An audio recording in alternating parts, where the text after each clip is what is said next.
c'est que vers ces derniers temps, je ne tenais pas compte à tout ce qu'il me disait.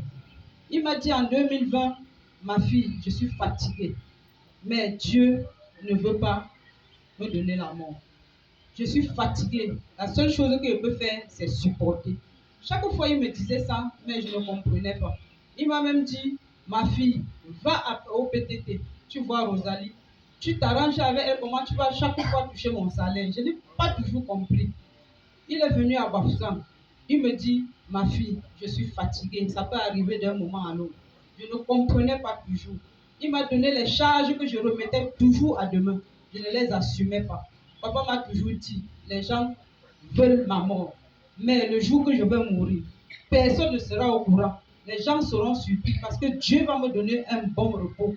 Et c'est ce qui est arrivé.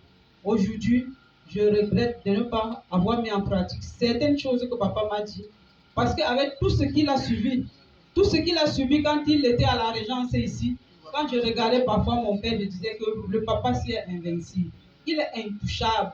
Rien ne peut lui arriver. Le côté de la mort, mon père vieillissait devant moi. Je l'amenais à l'hôpital, mais je n'avais jamais pensé qu'un jour, mon père allait mourir. De 2012, je crois, quand il a assumé la Régence ici, c'était peut-être pendant 6 ans ou 8 ans, je ne me rappelle plus bien. J'ai tellement pleuré devant mon père que mon père m'a regardé un jour et il m'a dit, ma fille, tu as tellement pleuré, je ne suis même pas sûre quand je vais mourir, tu vas encore pleurer. Le seul jour, depuis que papa est mort, que j'ai pu couler les larmes, c'était hier dans cette cour. J'ai procédé par tous les moyens pour pleurer mon père. Je ne parvenais pas. Chaque fois, papa me disait des choses et je ne voulais pas mettre ça en accomplissement.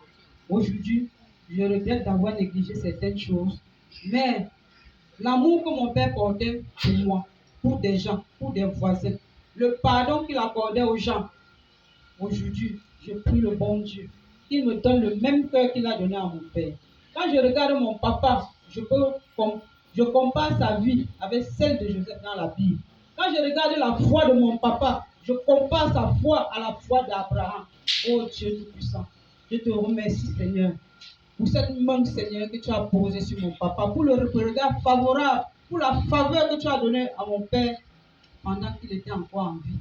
Seigneur, accepte-le. Accepte-le, Seigneur, au paradis.